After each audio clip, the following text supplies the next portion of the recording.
કેટલા કિલોના છે આપણા જોઈએ તો ઘણા મોટા મોટા દેખાય 3 કિલોના 4 કિલોના હોય 5-6 કિલોના દેખાય 5-6 કિલોના બી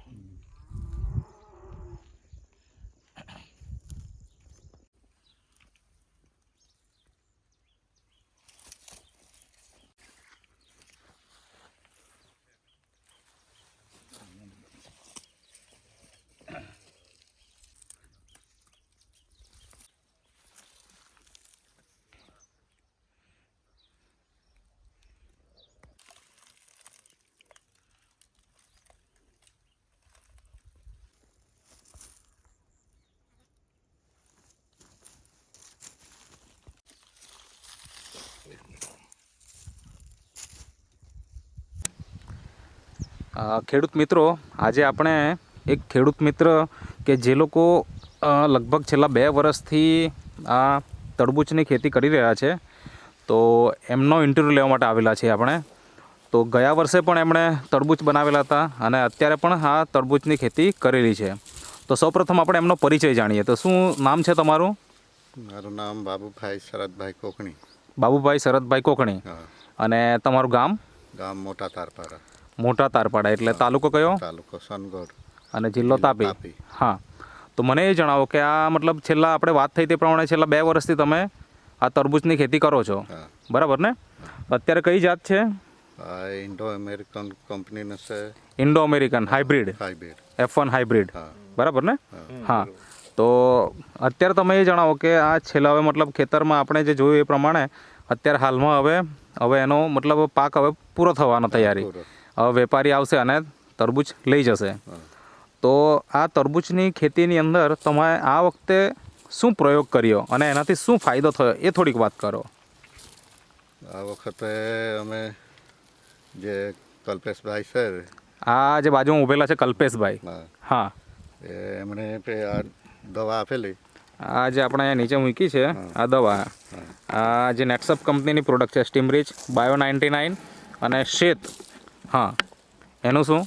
એનો ઉપયોગ કરેલો તો ઘણો ફેર લાગે ગયા વર્ષ કરતાં. અચ્છા, એટલે શું ફાયદો દેખાયો તમને? લાગમાં વધારે ફાયદો. લાગમાં વધારે ફાયદો. હા, ગયા વર્ષના આ વર્ષમાં કેટલો તફાવત દેખાય તમને? ઘણો તફાવત દેખાય.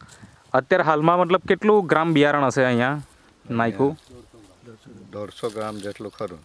150 ગ્રામ? ઓકે. ગયા વર્ષે કેટલું હતું? ગયા વર્ષે 200 ગ્રામ. 200 ગ્રામ.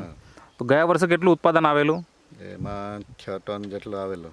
આ વર્ષે કેટલું આવશે? આ વર્ષે 7 ટનની આસપાસ. 7 ટનના આસપાસ થઈ જશે. અને બિયારણ 150 ગ્રામ છે, જ્યારે લાસ્ટ ટાઈમ હતું 200 ગ્રામ.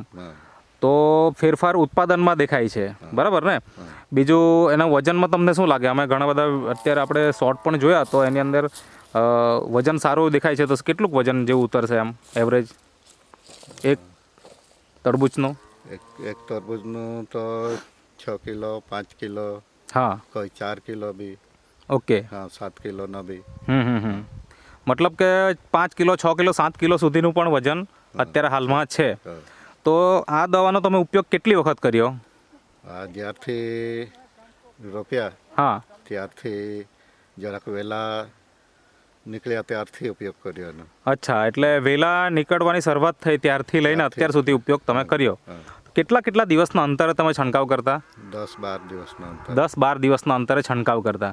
બીજું કે પાયામાં તમે કોઈ બીજું રાસાયણિક ખાતર કે એનો કોઈ ઉપયોગ કર્યો ખરો? પાયામાં તો ખાલી અમે રોપવા ત્યારે છાણિયું ખાતર નાખેલું, પછી ડાય આપેલી. અચ્છા, છાણિયું ખાતર અને ડીએપી, બરાબર. પછી વચ્ચે કોઈ બીજું રાસાયણિક ખાતર?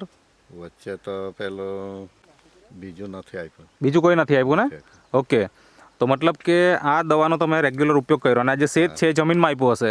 એ જમીનમાં પાણી હાથે આપ્યું. બરાબર. તો એનાથી ઉત્પાદનમાં ફાયદો દેખાય છે અને ક્વોલિટી પણ સારી છે. તો હવે આ મતલબ નીકળવાની તૈયારી, તો તમને ઉમ્મીદ છે કે કમસે કમ 6 થી 7 ટનના આસપાસ થશે, બરાબર ને? તો બીજા બધા ખેડૂત મિત્રોને તમારે શું સંદેશો આપવો છે? આ વસ્તુ વાપરવી જોઈએ? આ વસ્તુ વાપરવી જ જોઈએ ખરેખર તો, કેમ કે મેં બી ઓર્ગોનિક છે ને વાપરીને હું બી જરાક ગયા વર્ષ કરતાં ખુશ છું. અચ્છા, ગયા વર્ષ કરતાં તમને આ વર્ષે ફાયદો વધારે મળ્યો છે, બરાબર છે. તો જે પણ ખેડૂત મિત્રો વાપરશે એને ફાયદો 100% મળવાનો છે. તો કલ્પેશભાઈ, તમે થોડી વાત કરો કે મતલબ તમે એમને વસ્તુ આપી અને માર્ગદર્શન આપ્યું, તો એ પ્રમાણે મતલબ તે સમયે કેવી સિચ્યુએશન હતી?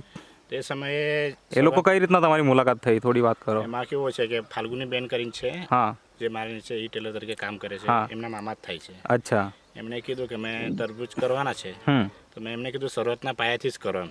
બરાબર છે. તો એમણે કીધું ચોક્કસ. તો એ પ્રમાણે એમને મુલાકાત લીધી, એમને દવા આપી, પાયાથી બિયામાં જે સ્ટીમરીજ બોડીને રોપવાનું હતું એ પ્રમાણે એમને ટ્રીટમેન્ટ ચાલુ કરી. પછી જે રીતના એમને ટ્રીટમેન્ટ ચાલુ કરી તે પ્રમાણે એમનો વિકાસ બી તેવો સારો થયો, વેલા બી સારા ફાયટા, ફળ બી સારા આવ્યા, ક્વોલિટીવાળા આવ્યા. જેમ જેમ એમને છાંટ્યું તેમ તેમ એમને ફળમાં બી ડિફરન્સ આવી ગયો ઘણા ખાસ. બરાબર છે. તો મતલબ બીજા કોઈ ખેડૂત મિત્રો તમારો કોન્ટેક્ટ કરવા માંગતા હોય તો કરી શકે. એના માટે તમારો કોન્ટેક્ટ નંબર આપો. 97 97 26 26 20 20 84 84 42. 42. ઓકે. તો ખેડૂત મિત્રો કદાચ કોન્ટેક્ટ કરશે અને દવા તો મંગાવશે જ, પણ તમારો કોન્ટેક્ટ નંબર આપો જેથી કોઈ તમારી સાથે પણ સીધું વાત કરવા માંગતા હોય તો કરી શકે. આપણો નંબર આપજો ને, ફોન નંબર. 96 38 38 38 04 04 91 91 51. 51. ઓકે. તો તમે જે ઇન્ટરવ્યૂ આપ્યો તે બદલ તમારો ખૂબ ખૂબ આભાર.